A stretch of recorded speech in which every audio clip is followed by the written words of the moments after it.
What's poppin'? You know how we moving, man. Titans Colosseum in the building. Yeah, my two co-hosts, they don't need no introduction. Firestone Morocco and yours truly. Let's get it.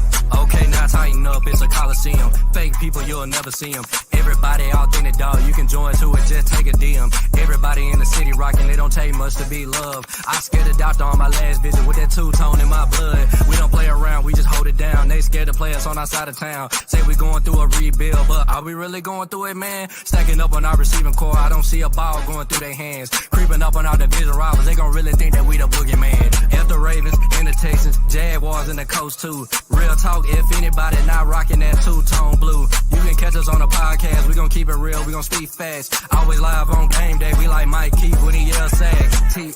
Titans Colosseum. We be chillin' in the front row, it don't take much for you to go and see him. Titans Colosseum. Everybody authentic, dog, you can join to it, just take a deal. You know what time it is. It's the Titans Colosseum Podcast. Tighten the f*** up. Let's go. Let's go. Welcome to the Titans Colosseum Podcast. I'm your host, Morocco. I'm in the building with Levis, Firestone, and RJ Ellison. Fellas, what's poppin'? Oh, man. Bro, that's a tough intro to listen to, bro. That's the hardest intro, bro. Like, bro, when I tell you, bro, I'm listening to every bar, and I'm like, damn, bro, that didn't happen. I don't see a ball going through their hands. Calvin really 8 targets, 0 catches. It said it's the line about the rebuild. Are you really going through it, man? Yeah. You are going through it. You going through a real rebuild. Oh, man, that's a tough-ass intro, bro. Like, I might have to change that, bro. We might go back to the other one, bro. Oh, God. We might have to go back to making moves. Oh, man. Man, just spit some RJ bars. Don't even spit no bars about the Titans. So, matter of fact, you rap about Shedeur Sanders or something. No. Look, at this point, bro, it's just going to have to be a beat at this point. No lyrics, just a hard-ass beat. There can't be no lyrics, bro. Because we tried this 2 years in a row, and it did not turn out. And the intro was hype and good and fire as fuck. And then just the season was not. Yeah, man. Hey. Go ahead. I was gonna say, y'all know why I got the do-rag on, man. I had to, bro, after this game. Man, it's hard times once again, man. We finna get ready to get to it, man. Shout out to everybody watching tonight. Shout out to Julie. We got Cora in the house. We got Daniel in the building. Rashad, what's happening with you? William, what's happening with you? D Majors, what's happening with you? D9, what's happening with you? I ain't with Mr. Slim, what's happening with you? Make sure y'all like, share, subscribe, tell a friend about us, blah, blah, blah, this, that, and third. Make sure you go holler at Wilson down in Music City, Autoplex. He'll take good care of you, unlike the Tennessee Titans. But go down there, holler at them. Got some good vehicles. They reliable. He gonna work hard for you to put you in your dream vehicle. If you can't make it down there to the lot, go on MusicCityAutoplex.com. Check out the inventory on there. So, anything else we got to say before we get to this foolishness? Boy, it's going to be a tough show, bro. I ain't gonna lie. I might as well be on buckle up, bro. It's going to be a tough one. Yeah, go ahead, let it all fly, bro. It's crazy because, like, bro, when you sent that video, and if y'all ain't seen Roger's reaction video, too, go check that out up on YouTube and everything. Bro, when you sent that video, I was literally just having that conversation. I was like, man, I've never been so upset about being right. Like, this shit sucks so bad. The Will Levis situation, we wanted him to do better. And not even in that situation, bro. I don't know if y'all remember, but when we fired Vrabel, and I hate to bring this up because everybody else is getting sick of this shit on Vrabel or on Twitter too, but when we fired Vrabel, this is exactly what I said I was worried about. That we would come out here, we would put together a better team with a coach that's supposed to come out here and be a high-flying offense, and we're going to be worse than we was before. And we talked about the media not talking about us. Then the media is going to be talking about us in such a way that it's going to be embarrassing, that we're going to wish that they never talked about us in the first place, and they go back to ignoring us. That's exactly where we're at right now. I tried to give a chance with this team and this coaching staff and Will Levis, and I honestly try to give it this opportunity, but we're literally at where we're at. thought we were going to be when we fired Vrabel, and I'm terrified because Callahan didn't look like he had answers at the podium today. He just looked like a deer in headlights and looked. Damn, man, Firestone cutting out. He's speaking real like, knowledge. Bro, that's not what. Yeah, so I cut out. yeah, so just piggybacking off of what you said, man. Y'all saw the game yesterday. Me, I didn't have a problem with the game plan itself because we sit up here and told y'all the Colts averaging 157 yards a game on the ground or whatever. They giving that up. I mean, hell yeah, run the ball, pound the football. But at the same time, bro, you got to attack them when it's time to attack. They won't. Look, the Colts, they could not stop the run. They were selling out to stop the run. What did we do? We kept running the fucking football like, dude, they giving it up in the air too. You got to trust Will Levis to the point where you can at least dial up some type of legitimate play action for him to take advantage of a poor secondary. And they didn't do that. And the defense, we got to talk about the defense because the defense, they costed this game just as much as the offense, getting penalized, couldn't get off the field. You got Snead out there fourth quarter. I mean, he was just giving it up all over the place. Like I said yesterday, I'm not too much worried about Snead, but we got to call it a spade. A spade yesterday, it was trash. Yeah, I think I agree with all them points, man. I think the one play, and before we get on, I'm gonna say Levis for another session, but the one thing that really got on me is when we was 3rd and 1, and we ran the most predictable run play, and they stopped it, and they got the ball back and went right down the field and got the touchdown. Like we had that right then and there was when you supposed to take that, you know what I'm saying, run the play action to give Levis in the game, man. Like. And as much as we don't trust Levis and we don't want a new quarterback, I mean, at the end of the day, he can make a 1-yard pass, bro. Like, they knew we was running the darn ball. Like, what is you doing? You know what I'm saying? And I just look at it. Look, I mean, the defense did. I as much as I want to. I know that Morocco harping on the defense, but the defense did their job, man. I mean, it's outside of a couple little plays, man, in the penalties, man. The defense, I feel like could have played. I mean, that was a B+ game from the defense, in my opinion. I feel like they could have, outside of the penalties and a couple little plays that they gave up, I would give it a B+ from the defense, man. Like I said, I'm gonna say the grilling of Levis for another session. Now, and I will too on that. With now pairing up with what Morocco's saying here about this defense, though, and like, yeah, if you look at the box score and the stat line, the defense did look good yesterday. But let's not try to ignore the fact that if Flacco was accurate on about 5 more passes, this was about to be a blowout game. And they had us Snead deep wide open to I can't even think of his damn name now. But they had him deep open. He overthrew him. They had a couple passes where people was open deep downfield. He overthrew them or underthrew them. Like Flacco's issues of not hitting the people was very to our benefit in the box score. And then also too, to like the Snead argument, I know he's going to get better and he has to get better. He's still trying to figure out how he's going to play in this system and getting used to who he can trust and right. There's a lot of things going on. So he's going to get better, but he has to get better because everybody's like best corner in the league and he's been putting out and shutting people down. But if we face better quarterbacks these first 5 games, and they would have hit throws that was open, Snead would have gave up 5 touchdowns this year already if the QBs would have hit open men, because there was touchdowns this year multiple times that Snead got burnt and the QB just didn't make the throw. So that has to get better there on the defensive side, but we'll get to the Will Levis thing. That's the main issue, but it's more than Will Levis. That's another issue, but Will Levis is the main issue. But we just need a little bit better play from Snead because we paid you that money. We brought you here, and that's what we're hoping for and expecting for. And I think he will, and I'm pretty sure Mom Snead going to come back on the show and give a shit for that. But, hey, we keep it 100 here.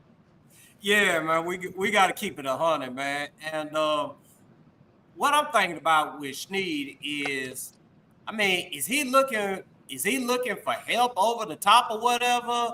I mean, what's getting him beat on these deep routes? I think maybe it's aggressiveness. I mean, he's probably sitting on a route and they run a go on him, and he's seeing it late. You know what I'm saying? And he's getting burned on it. Because I looked at that. We go back and look at that Miami game, and I seen Tyreek Hill. He sat on Tyreek Hill, and Tyreek Hill ran a go, and you're not catching Tyreek Hill. You know what I'm saying? Tyreek Hill the fastest receiver in the league. So it's like, you know what I'm saying? And that's another thing. I think Corey he just posted. He says the press coverage too. You're gonna get burned on press coverage. It just is. Yeah. It's gonna happen. Yeah, it is. It's gonna come down to quarterback being accurate. I mean, I think Joe Flacco had an okay game with them. I'm gonna say okay. It was enough to beat us, but it was okay. Yeah. You know what I'm saying? He definitely missed some throws, but he made some throws too, and he threw a couple of interceptions that some of them would be complete BS. I'm standing on. Them refs was mad one-sided, bro. That was the most one-sided call game I've ever seen in my life, bro. And I stand on it, man. Kenneth Murray forced the interception, and so did Brownlee got a pick, and they got called back over the most lame calls. I'm like, nah, man, that's some BS right there. Man, they were very ticky-tacky. That Sebastian Day roughing the passer bullshit, that was unreal. The DeAndre Hopkins no call on the PI, that was crazy. It was like there was some calls like you got there and you guys watching there, you was like, man, how could that be called? And there's some that was like, okay, I see that now. Watching back on the TV broadcast, that was one of those, a flag there. But there's a lot of them that's like, how'd you miss this one? How'd you call this one? It didn't make no sense, and it just adds on to an extra layer of shooting ourselves in the foot. Yeah, so let's get to some comments right here. D9 says, it's one thing if the fans don't trust Levis, but if the coaches don't trust Levis and still playing him is diabolical. Yeah, you're right about that, man, because it's exactly what we've been talking about on this show. Like, we don't want to see Mason Rudolph, but at some point, the head coach is going to have to hold Will Levis accountable. He keeps running them out there, letting them throw interceptions, and now it's to the point where he clearly can't trust them. He can't even call a game properly. I mean, you got the game that you got yesterday because Callahan was scared to call plays. Bro, and Levis did the bullshit exactly what I was afraid of and what I asked not to this week. It's like, if you're not 100% or you don't feel like you can play, don't play. And if you're Callahan, you got to learn how to manage this guy and not put himself in situations that's going to be detriment to himself, because he's the type of competitor that doesn't want to be pulled from the game. And he goes and he says, oh, I'm good enough to play. Oh, what about that one pick to Ridley? Well, if I had a strong enough, or if I had a healthy arm, I believe I could have made that throw. See, you can't have it both ways. You can't be, I'm healthy enough to play, but then I made a mistake, but my arm was healthy, I would have made that play. That play was in the triple coverage. That play ain't never going to fucking happen with a healthy arm or not. So stop that narrative and stop that bullshit. I hate that that's a phony little cop-out that you use because you said you wanted to play position, and now you made a mistake. And it's like, oh, it's because my arm is hurt. No, you said you was healthy enough to play the game and healthy enough to lead us to a win. Shut the fuck up, get on the field, and fucking prove it, and stop talking this shit in the damn press conference, because I'm tired of hearing your mouth run. I want to see you actually show up and play on this damn field. You're 0-6 now. We asked you last week. All the shit I kept hearing about from the Miami game was, oh, Mason Rudolph just turned around and handed it off. 80-something yards. Mason Rudolph just handed it. My 7-year-old daughter could do that. Will Levis could do that. No, the fuck he can't, apparently, because we just tried to against the Colts, and he still managed to find a way to fuck it up and can't lead us to a game. Ain't got over 100 yards this year in a single game, I don't think. What the fuck is going on with Blake Bortles in the backfield for us? I don't get this shit. I don't. I'm sick of it. I've been saying it for weeks. They call us Levis haters. Man, bro, I'm gonna be real. Mariota better than Levis. Vince Young better than Levis. Jake Locker is better than Levis. Who else we got, man? That was a tight. Mettenberger. Fitzpatrick was better than Levis. Mettenberger. Billy Volek. Oh my goodness! How many quarterbacks? Oh, you said Matt Hasselsack. Holy shit! That's Hasselbeck. I'm going down the list, bro. He's nowhere near these guys. Like, oh my goodness. Yeah, just like James said, the team looks better with Mason and more manageable. Just saying. Yes. I mean, yeah, we get it. I mean, Levis gives us the best shot to go and get a top 3 or top 5 draft pick. But, bro, you know damn well that ain't what's on Callie and Ran's mind. They trying to win football games. And Mason is giving them the best chance to win a football game. I'm gonna keep it 100 with y'all, bro. I'm gonna make it 100%. I think Amy is thinking stadium, bro. I really believe she's thinking stadium, bro. Hey, it got it, bro. There's no explanation on why this man Levis is still playing quarterback for us, bro. I'm sorry, bro. Hey, he's playing terrible. And I was like, the only thing I can think of, she wants a franchise player to build this stadium around. I really believe that's what she wants, bro. And there's no way we're playing this bad. And she's just okay with this, bro. And she ain't came out and said nothing. She thinking stadium, bro. I slightly disagree. I think now is going to be the time she starts to speak out, because I think this has always been and has been this year the Will Levis experience. And I don't think it was Ran or Brian's call to if Will Levis is going to be benched or not played. One thing we know about Miss Amy, she does not like to be embarrassed. You are literally the laughingstock of the entire NFL right now. Everybody's seat is hot right now. And that's crazy to say and think of with a first-year coach, but everybody's seat is hot. It's just everybody's seat's at a different temperature of hot right now. And Rand's on a little bit of a hot seat right now because of what you're putting together and how much we can't be the team that pays the most in free agency and then be the worst team in the NFL. You can't put both of those things together. And let's not forget, we're still paying John Robinson. We're still paying Mike Vrabel for his contracts. We got the stadium coming at $700 million that she has to hold up for, and you still now got Callie's. What the hell was that? You still got Callie's contract and Rand's contract that you're doing right now too. So yeah, it's you still have all this money, so she's kind of stuck with Callie and them because like, what are we gonna do? Keep paying coaches and people to be out of here, and you're gonna keep forking up money because she's not gonna want to suck in this new stadium. She's gonna want to be good in this new stadium and be a Super Bowl contender in this stadium.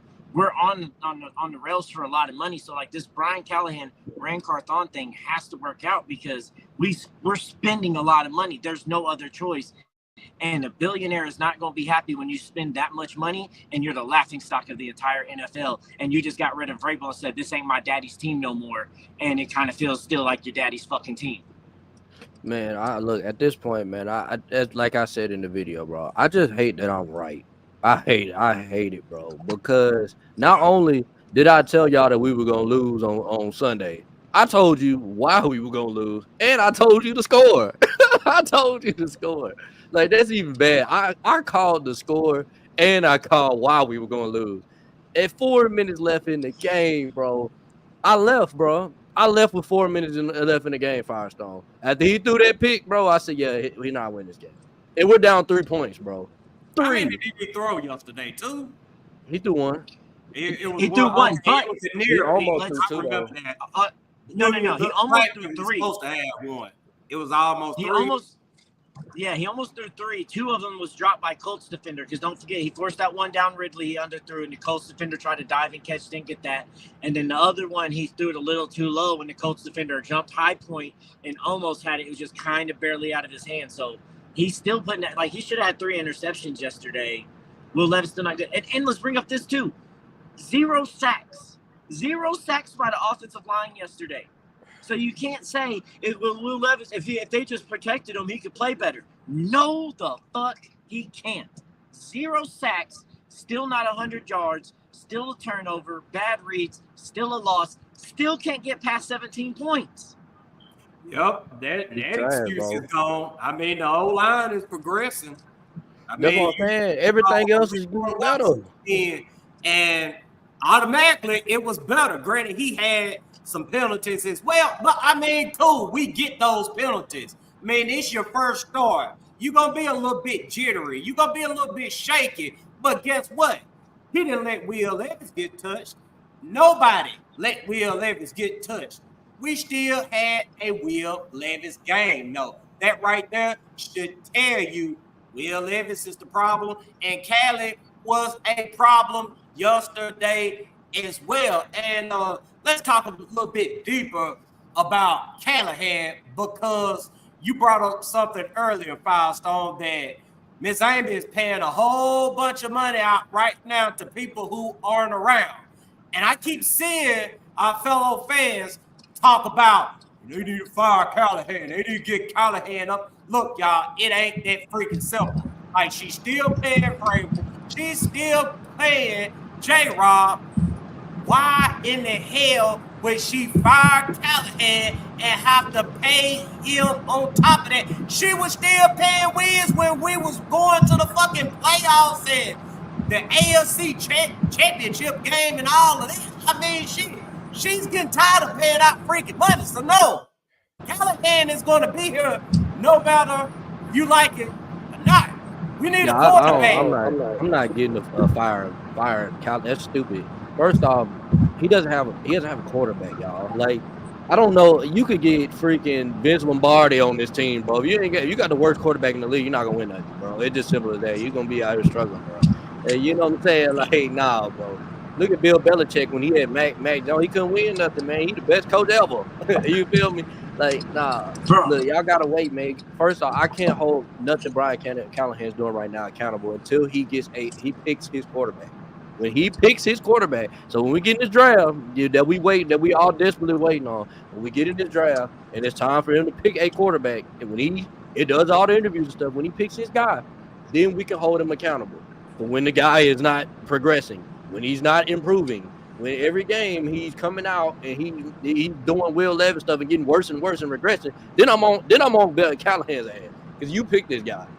You know what I'm saying? You picked this guy. Bro. So.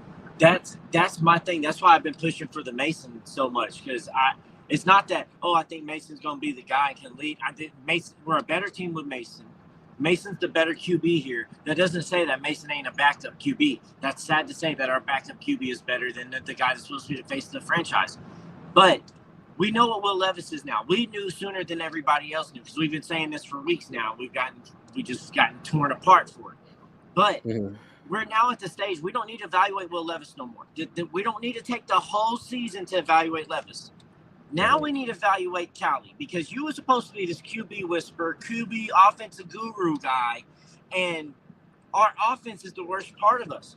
Like, outside of Will Levis, Ridley's not getting open, not getting the ball to. DeAndre Hopkins not. NWI got a touchdown pass yesterday, and you're still putting Traylon Burks out there on the field. Congratulations having your baby and a new father and all that stuff. But once I saw that NWI touchdown, I'm like, why are you still putting Burks in the game anymore? This guy continuously outperforms Traylon Burks, and you still put him under Traylon Burks. Stop it. I don't care if it's like, it's a draft pick, they're number one. But stop all that. NWI outperforms Traylon Burks. So for Callie, we need to evaluate Callie now as if are you actually a guy? Because you're the first year of your head coach. We've had a bunch of other guys that's been good offensive coordinators elsewhere, have head coaching jobs, and not be good head coaches. So we need Mason in, because at least Mason's a good backup. He at least did good in Pittsburgh. You know exactly what bare minimum you're going to get out of Mason. If Mason comes out here and is horrible and can't do what you saw him at Pittsburgh, then we might have a question with Callahan deeper than just Will Levis. I think this is the pivotal time now. You put in Mason and we can evaluate if we have a good coach or not, and if Will Levis was the detriment to Brian, or if Brian's the detriment to Will Levis at this point, because what has happened in this offseason to make Will Levis so different than what we thought he was under Mike Vrabel? That was a defensive guy. How was the offensive coordinator, coach, guru guy make the QB worse than the defensive guy? Everybody said it couldn't get worse; it was supposed to get better. How is this possible? Yeah, go ahead. You ain't talk. It's foolishness. I mean, it's exactly what it is. But, I mean, I'm only going to criticize Callie to an extent, because we fell into this same trap with Mariota and Arthur Smith. Mariota had us out here thinking that Arthur Smith didn't know what the fuck he was doing. As soon as we got Tannehill in there, hell, Arthur Smith, god dang it, was getting hit up by everybody for a head coaching gig. And he led a high-powered offense, a top 3 offense the following season. So until I see Callahan with his dude, I mean, I'm gonna hold back a little bit, but I'm gonna call it how it is, regardless. Yesterday he coached scared. This week coming up, I want to see how does he adjust to that.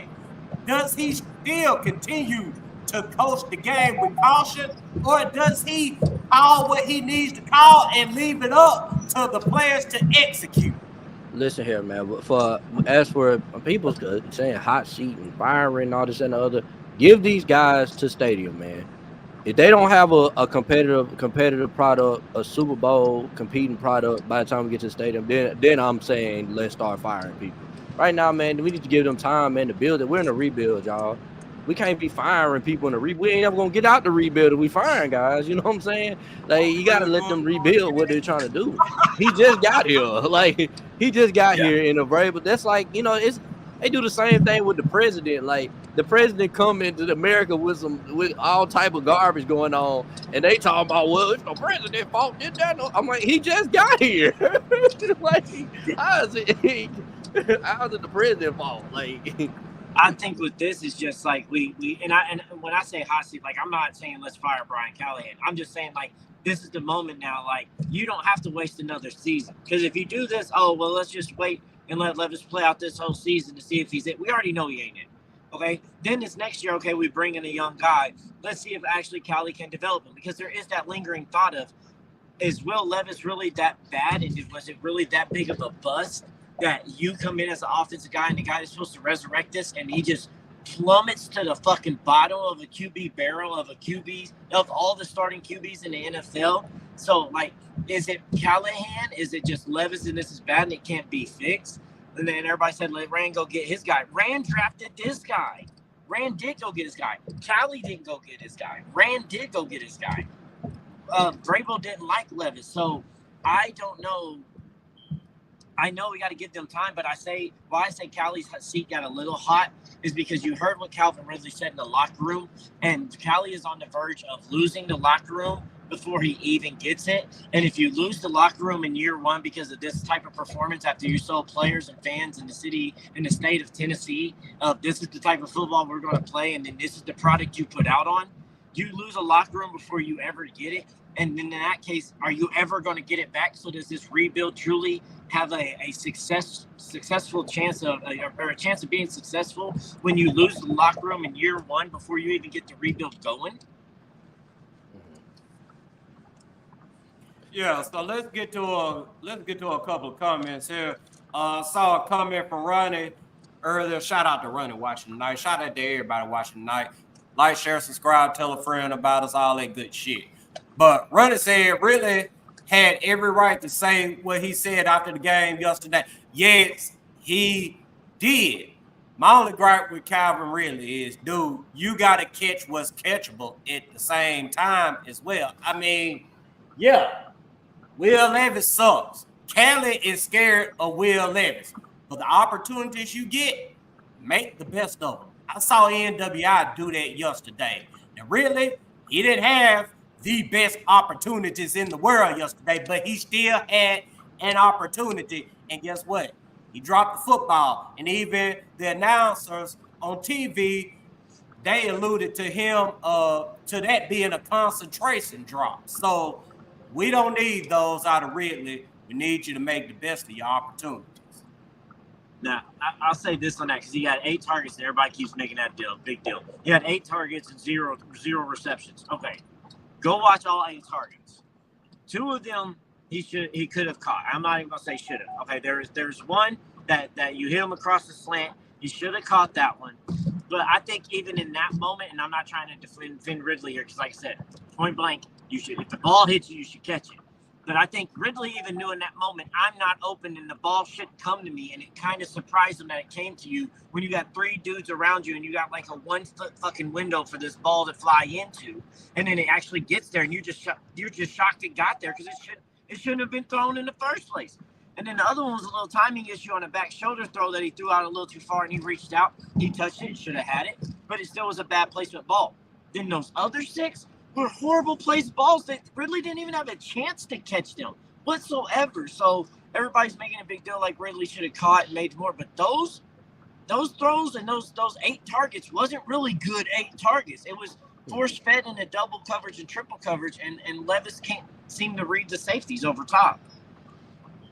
Yeah, I agree with you on that, man. I just didn't like. I mean, you go back and watch it, and I seen it seems like the NFL starting to catch on too, while Ridley's not doing anything.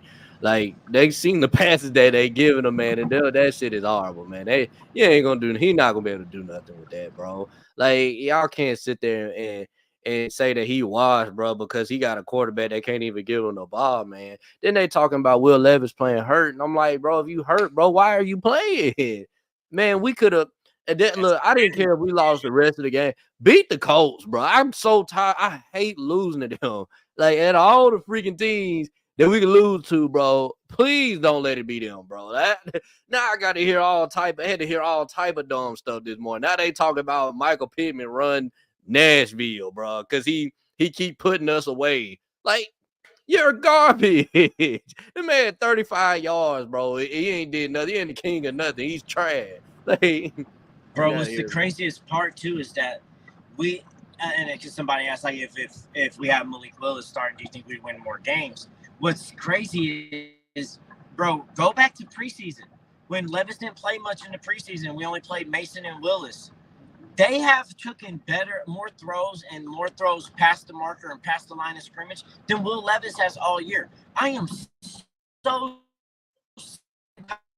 plays that amount to shit. Stop running the damn screen. Bro, there was literally, I think the first drive we went, run, screen right, screen left, let's punt, 3 and out. What the fuck are we doing? Can we pass the ball past the line of scrimmage? And can we pass the ball past the first down marker? If Levis can't do that, then get him out the fucking game, because that's bare minimum we need from a QB. We can't keep sitting here passing the ball behind the line of scrimmage and hoping that these playmakers make plays. I know you got to get the ball to your playmakers, let them make plays, but not all the fucking time and have them carry the fucking load of every play. They have to make a play and they have to make up the yardage rather than let's do a 10-yard, 5-yard little slant and get a pass off. But the QB's not even capable of that. Y'all know what I find myself saying every time the Titans play a football game? I find myself saying we shouldn't even be in this situation. Because if you look back at the Chicago game, hell, we was up on there at one point, 17-0. Then here we go, 4th quarter, fighting for our lives. In the Jets game, I mean, we had momentum in that game. 4th quarter, here we go, fighting for our lives. I mean, yesterday, we had momentum. After Amani Hooker got that interception, we had all the momentum in the world. The shot should have came after Amani Hooker got that interception. 4th quarter, fighting for our lives, man. I mean, I don't understand it. Every time we get in a football game, we just fighting for our freaking lives when we shouldn't have to be fighting. Bro, and some of those passes, like I ain't got to see all 22 yet, but some of those passes where they forced the Ridley that are part of those 8 targets and drop, there's wide open receivers running down the field wide open for touchdowns. Again, like you're just not seeing it. And Will Levis has said in the presser today too that, hey, I make the decision on who I throw the ball to and where I throw the ball. So when I come out there, I'm just putting the ball where I think is the best place to put the ball. Well, where you think is the best place to put the ball is fucking wrong. Callahan, can you please step up and tell this man how to go through some reads? Please. Because it just feels like you're purposely giving this man rope to hang himself and to fuck it up. Because I don't understand why a dude that has been making this much poor decisions through your reads, your passes, your passing attempts, still has the leash and the freedom to go out here and say, I throw it wherever I want every single play, without the coach at least telling them this is the progressions you should be going through. If you got cover 3 or cover 2 or cover 6, or if it's man, this is what you're supposed to do. Step the fuck up. Do something, coach. Let me tell you this, Firestone. Will Levis knows all this. You want me to tell you how He's supposed to, but does he? All this? He knows all this. Now, okay, let's give him a little bit of credit. He's an NFL quarterback. We done seen all kind of trash NFL quarterbacks get on NFL Network, get on CBS, get on Fox, and spit some goddamn magnificent ass shit. They know what the fuck to do in these situations. What it boils down to is them actually doing it in a football game. He can sit up and regurgitate every single thing Callahan tells him to do. But when he gets in that game, he has to process all of that. And I've seen people talk about Will Levis and how he processes the game. They don't feel like he processes the game properly. Yeah, I agree with that. He puts the ball in harm's way. He doesn't. It's not like he's reading the open spaces on the field, man. It's like when he throw the ball, he's like he feel like he can fit his arm anywhere, and it's like he's predetermined in throws. And it's like I'm like, dude, what do you like? This high school stuff, man. Like, do you not play Madden? Like, you can play Madden. And I bet you, I promise you, if I played Will Levis and Mavs, I would dominate, dude, bro. Like, he will put the ball in harm's way, bro. I know he will. In the run too early. Hell, he ran a little bit. Bro, I'm glad you said that because, like, when I went back and I watched the TV broadcast and I was looking over the box score and how we was like, okay, we're run dominant all the way up to the fourth. Then we start passing like hell in the fourth. I was like, you know what this feels like? I was like, you know what this feels like? It feels like when you're playing a kid that's playing Madden that talks shit, but only knows two good players on the team, and it's the running back and the wide receiver. And when he has up, he's running the ball, but then when he gets behind, he tries to force feed it to a wide receiver. It felt like playing an inexperienced little kid on Madden watching the Titans play. It was ridiculous, bro. Man, I wish I could watch the game right now, man. They talking about tied down there with the Jets. No. On point. Bro, I ain't gonna lie. No. I was about to tell y'all that. I was like, man, this man died down and calling us some shit, bro. Okay, so while we're on They better keep him away from all the alcohol tonight. Look, and I'll say this too while we're adding salt to our wounds, apparently. Molden and Christian Fulton had great games for the Chargers yesterday, dude. It's unreal watching these players leave and go great. Like Christian Fulton and Molden is over there looking like two of the top DBs in the NFL this year for the Chargers, bro. Oh my God, it's so disheartening to see all this shit. And the only thing that's going to make it worse is next year Vrabel goes and gets a head coaching job and that motherfucker goes to like a Super Bowl in this first year. Like, that's going to be the extra salt in the fucking wound of this shit, bro. I'm telling you, he coming to Jacksonville. No, stay the fuck away from the AFC South. Please go. Cleveland, bro. You already at Cleveland. They put that job. And he's going to be out to dominate the Titans twice a year. No, look, I'm gonna tell you this now. He's going to Cleveland, bro. He's already at Cleveland. They're the worst team in the league right now. And they're back. See, that's what y'all talk about. Shador in the comments, man. I'm worried about the Cleveland Browns. They're back, bro. Have you ever watched them play? Like, they're back. Bro, they might be worse than us, bro. And they ain't gonna lie. I'm looking at their schedule. I'm like, they probably not. They might not win another game. I ain't gonna lie. That Cleveland might take Shador from us. Like, that's how bad they are. Yeah, bro. I don't know, man. No. Honestly, I take that back. The way Cleveland does shit, and we're starting to become part of this laughing stock, though. But the way Cleveland does shit with QBs, they'd probably fucking go get ears with their dumbasses and go get another injury-prone QB. It's like, this is the guy this time. Fuck. Like I said, my two quarterbacks is Shador and Cam Ward, bro. If it ain't in one of them two, man, I ain't finna sit here and sing their praises, man. Because Quinn Ewers, he ain't show me nothing in that Oklahoma game that says he needs to be the Titans starting QB. Carson Beck is a roller coaster. Jalen Milroe had a bad game, man. I see now his passing ain't all the way there, you know. And you ready yet? What'd you say? I said he ain't ready yet. Nah, he ain't ready. He need another year, man. I ain't gonna lie. He can't. His throwing ain't it, bro. Like, South Carolina had him shook. They had him shook. Like, they was popping, dude, bro. Like, and then he was trying to. Then he threw a safety. Like, I was like, "What are you doing?" Bro, I just see this franchise doing what it always does, and why we get the laughing stock, and we're gonna be sitting here talking about QB and Shador or Cam Ward, and we're gonna have a top 5 pick, and we're gonna go right tackle with this shit, bro. Dude, it's just the shit that we do. I am losing faith. Like, I want to have hope and optimism for this team, but it's like it's like you hang out with that one friend that used to like put metal forks in the outlet, and you're like, this dude's gonna do stupid stuff from time to time. I hope he turns it around, but I can always count on this motherfucker to do some dumb shit that you ain't got no business doing. Knowing the Tennessee Titans, bro. I'm through Knowing holding. the Titans, bro. We gonna suck, bro. And there's gonna be a quarterback. There's gonna be a team that suck worse than us that need a quarterback and take the quarterback we need, bro. That's exactly what's gonna happen, bro. Yeah, Michael said we won't want to need quarterback. We gonna need Levis to start all year. It is what it is. I mean, true enough, but god dang, boy, you see Calvin coming out venting his frustrations. I mean, it's only gonna get worse as long as Will Levis is the starting quarterback. But I wanted to say this as well. We sitting up here talking about quarterbacks, drafting quarterbacks. It's going to take a couple of years at least for the Titans to get on point.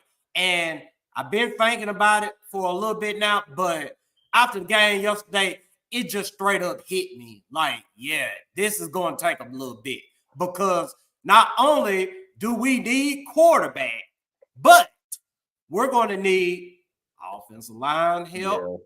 Yeah. We're going to need wide receiver. We're going to need edge rusher.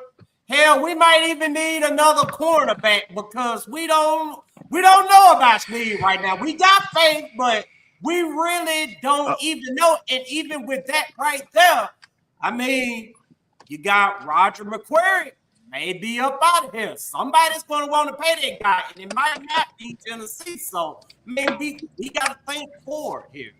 Bro, I'll tell you this right now. Snead ain't going nowhere. So that's going to be their Cheetah Bay ain't going nowhere because we just put them in contracts. They're going to be here. So that's not really a position we may go after, and Brownlee's looking pretty good. Us is going to be like right tackle, that QB position, and then wide receiver because, bro, we're about to go on a losing streak, in my opinion, like a horrible losing streak.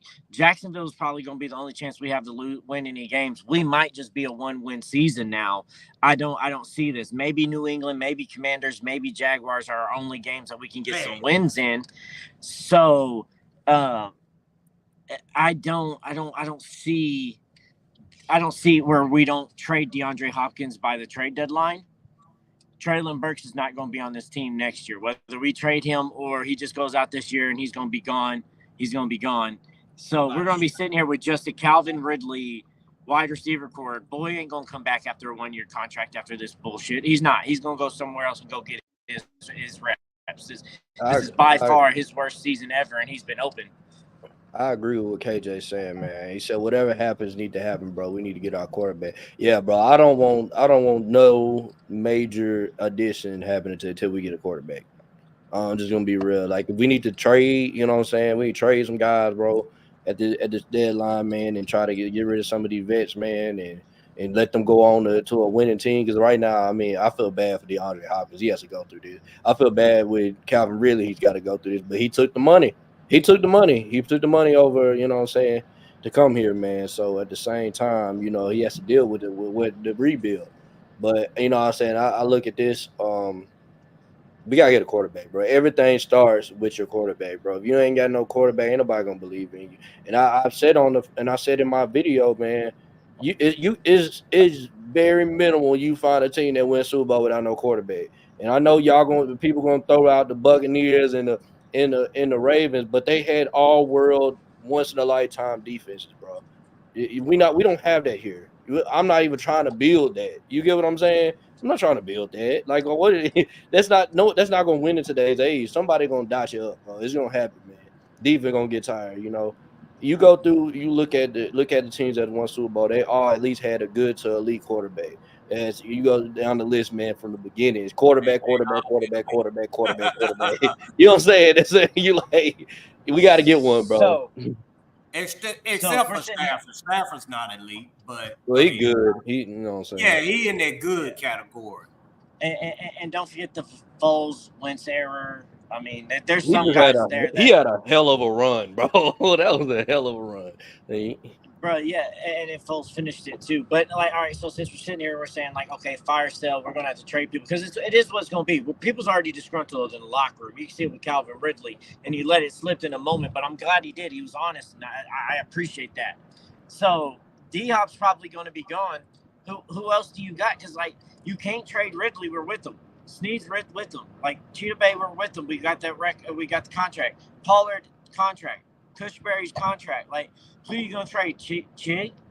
Traylon? Jeffrey Simmons, maybe? I mean, they don't have contract? much.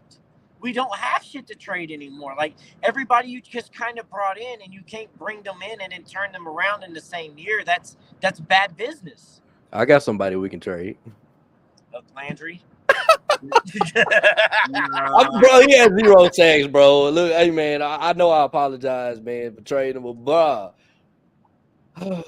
We might have to trade him for a different reason. That's what I'm trying to explain to y'all. I'm not saying trade him because he sucks. Like, I'm like, he's not the Watt, bro. He's not, you know what I'm saying? He's not one of them, bro. He's a good player. Good player. I'm not taking nothing. Like I said, he's balling this year. I'm not saying he sucked, bro. But he's not one of them, bro. Like, you seen, we played a real offensive line and he didn't do nothing. Did you hear Landry's name get called, bro? Like, see, that was another problem yesterday. Pass rush was non-existent.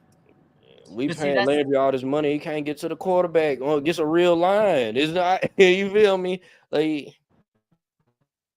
yeah, y'all see why I said he's the number 2 point too, because like, yeah, and like, bro, like Kelly went out in the game yesterday too. So then they had a rookie center and a rookie right guard, and we still couldn't get pressure and couldn't get sacks and stuff. But this is a dangerous narrative that I think we keep going through with Titans, and why we keep being in this poverty franchise situation is we have a team right now that is just a QB away from being contenders. And we're about to gut the whole team to have a QB. And then once we get the QB, we're going to complain that we don't have enough targets and enough weapons around him. And by the time we get weapons around him, he's going to be beat to shit so bad that we're going to have weapons again. Then we got to go back to sell the weapons to get a QB. We keep doing this fucking cycle. And it never ends. Like, why do we got to finally put a team together, sell all those assets to bring in a QB, and then now we got to get assets back around the QB so the QB can be good? Like, there has to be a better way than constantly selling off our goods and wondering why the house is always empty and we never have any furniture. Man, a quarterback solves all these problems, man. Y'all make sure y'all like, share, subscribe to your friend about us, all that good shit, man. Make sure you go holler at Wilson down in Music City Autoplex. He gonna take good care of you. He might not be able to protect you from the pain and the suffering of being a Titans fan, but he can put you in a nice vehicle. All you gotta do is go holler at him. Right. Nah, hold on. Somebody said musicautoplix.com. What you got for us, RJ? Nah, I was agreeing with KJ. He said this team isn't a quarterback away. I wouldn't just say it ain't a quarterback away. Like, that can mask a lot. That's what I'm saying. Like, I feel like, bro, if we were to say we get CJ Stroud right now, bro, you telling me we ain't competing for the Super Bowl, bro? But that number one defense, bro. Come on, bro. Like, I'll do you one better. That's not even that good of a QB. You telling me if we didn't have Kirk Cousins right now, that we wouldn't be a playoff contender and could be making a run if we had Kirk Cousins right now at quarterback? With this defense, yes, I believe, bro. This defense is playing a freaking butt off, bro. Bro, we have the number 1 defense. What I call like, that's what I call the quarterback away, then, right? Because I mean, you don't have to have the CJ Stroud and the Patrick Mahomes. If you could take the Kirk Cousins, the Staffords, the Jared Goffs, and do the same, then that to me is a QB away. He said the QB can't get turnovers. I mean, hell, they had 3 of them last game. They just didn't do that. 2 of them that didn't count. Like, you know what I'm saying? Look, a lot of it is 2 though. Like, bro, we can't ever get a lead on nobody to make them start pressing against the defense. You know what I'm saying? Like, people just taking their time, waiting until they get a big play, and then they'll start attacking the defense because they got the momentum. Like, nah, we want the defense. I mean, people on our turns, bro. Like, we ain't got no offense, bro. Like, the coach didn't do anything offensively that I was just like, we can't. This is just unbearable. Like, nah, we lost that because we couldn't do nothing on offense. That's why we lost. You know, the Titans don't have anybody that opposing teams fear. I mean, let's just call a spade a spade. I mean, yeah, you got to account for Jeffrey Simmons. You got to account for Sweat. you gotta account for Sneak. But are opposing teams scared of those dudes? No, I don't think they're scared of those dudes. They damn sure aren't scared of anybody on our offense. Yes, you gotta respect Calvin Ridley's speed. You gotta respect D-Hop. You gotta respect Tyler Boyd. But with a quarterback like Will Levis, shoot, all you got to do is sit back in your base defense and wait on him to fuck up. And this offensive line, even though it was good yesterday, it's still on shaky ground. So you don't have to do anything special to beat the Tennessee Titans. But I want to talk about this here before we let y'all go for the night, man, because it's been a discussion over Titans social media. And is Nashville ready for Shedeur Sanders? I want to say my little piece because I know RJ got a ton to say about this. He wearing his do-rag for a reason. I know Firestone got some things he want to say as well.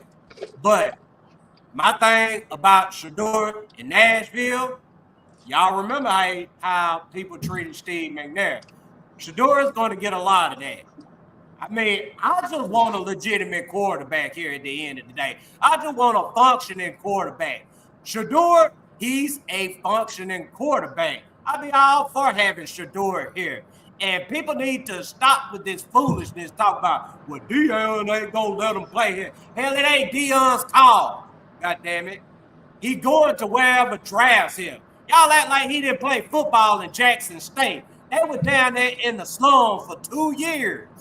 2 freaking years in the slum. Deion was getting this shit broke into down there in Jackson State. And y'all acting like Nashville some kind of hellhole. No, as long as the Titans pay them their money, they gonna come here and I'm gonna say they win football games. Fuck it.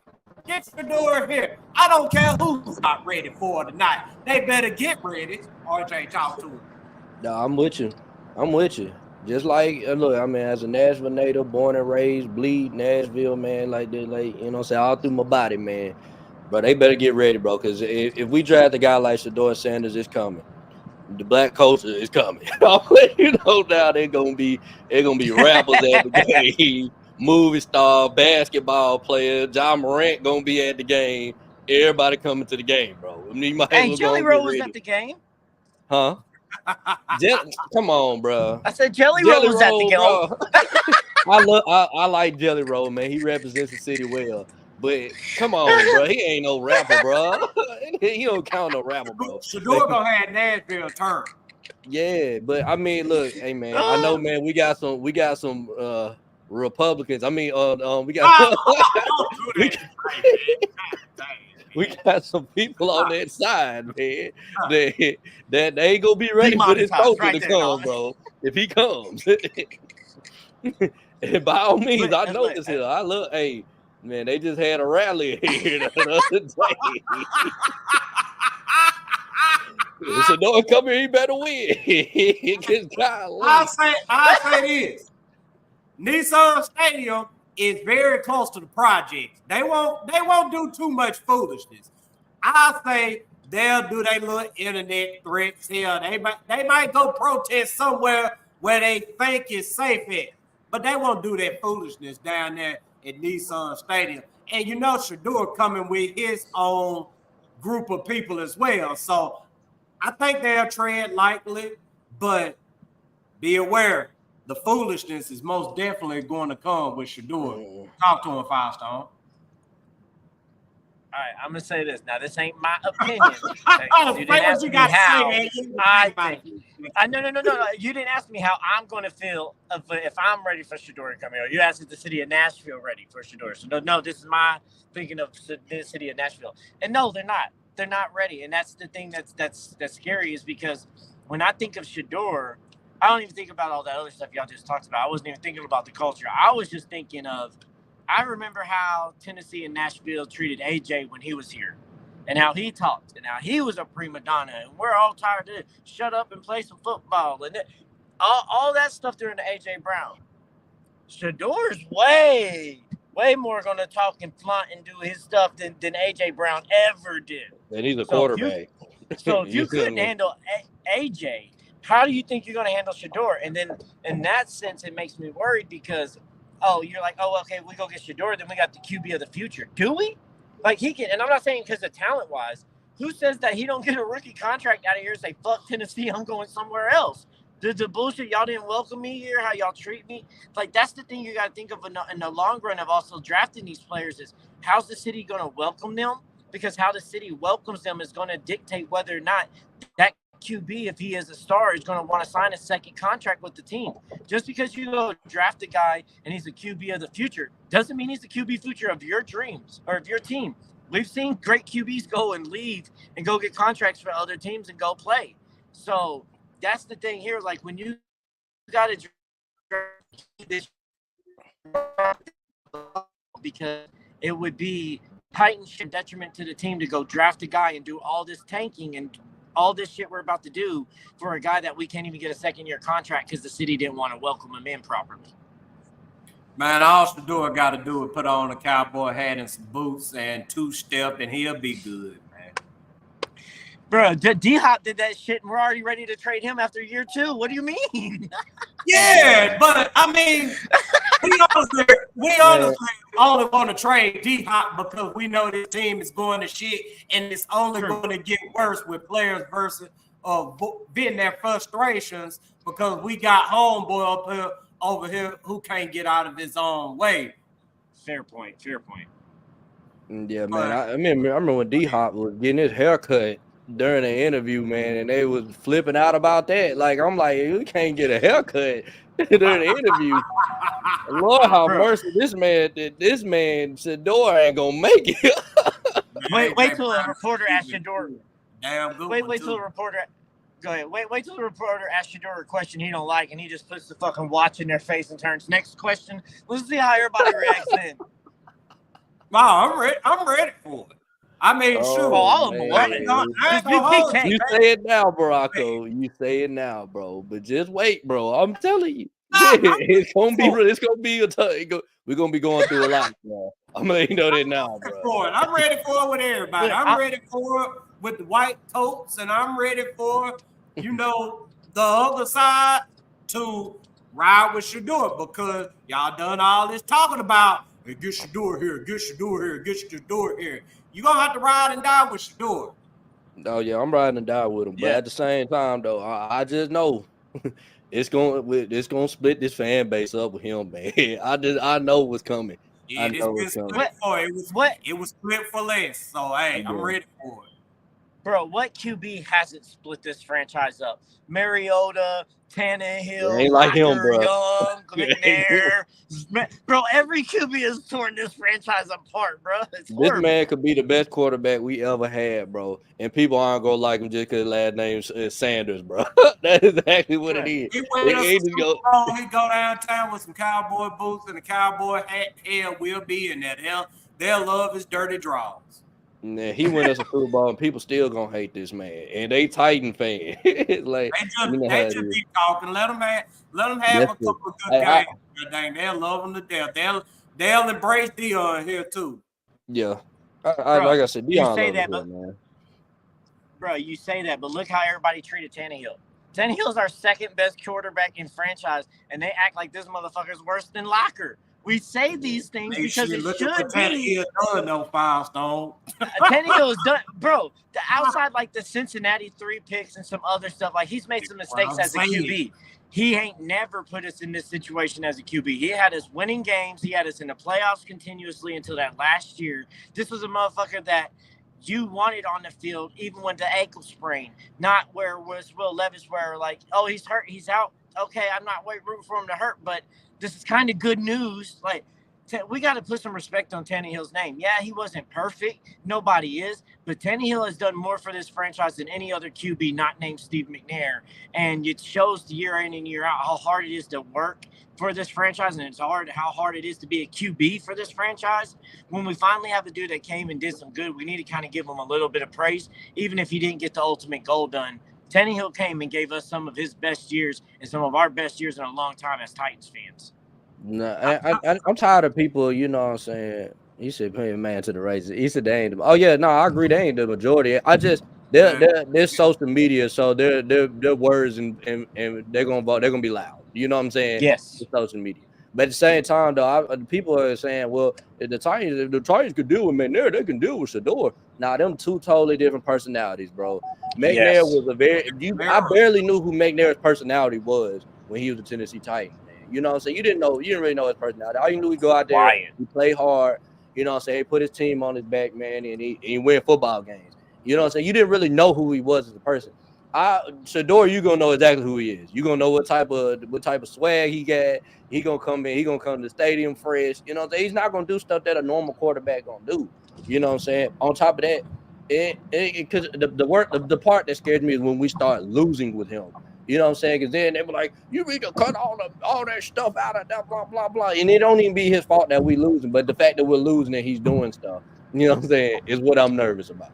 You know? Bro, facts. Because Will Levis did all the Mayo stuff in the offseason with a time of break and no football. And everybody said that as soon as Will Levis started, he shouldn't have been doing the Mayo stuff. All you did was Mayo commercial shoot for 2 hours for one day. And you got all this stuff, and everybody's always like, yeah, you need to cut that shit out. It will definitely be the narrative for Shedeur if he comes here and he's losing light. That's what's going to be crazy is that's why I don't think Nashville's ready. And even if he is going to be a good NFL QB, which I think he will be, I think the fan base will run him out more than they will make him feel welcomed here and will be at the end of a rookie contract with Shedeur and have to be finding another QB. They better start making peace with it, man, because it looks like the Titans are going to be selecting a quarterback with the 3rd overall draft pick. I'm gonna give them a 3. They gonna end up winning something they ain't got no business winning, but they still gonna have they pick. They want to win too bad. But let's go ahead and wrap it up for the night, fellas, man. We appreciate everybody joining us. Make sure you go holler at Wilson. I ain't gonna hold y'all too much longer. Y'all know the deal. He gonna take good care of you. All you got to do, holler at them. MusicCityAutoplex.com. If you can't make it down there to the lot, you can give them a call at 844-543-0108. Hey, Firestone, you got anything you want to say before we ride out? No, just another Titans player fucked up our other merch drop. I don't think the new merch that we altered can't be dropped this week now. So I think that the moral of the story here is maybe we should stop making merch based off of players and just make Titans Colosseum merch that ain't got shit to do with them. The intro's got to stop, and apparently the merch got to stop. Hey, bless, sir. We're not doing good. Yeah, everybody. Yes. Oh yeah, so we still haters now, even though what we said on the podcast was 100% accurate. How we haters? I don't care what they think, man. Shout out to you, sir. Hope you have a blessed night. Hope everybody out there has a blessed night. Hey, don't let the Titans stress y'all out, man. Take up another hobby on Sunday and turn the fuck up.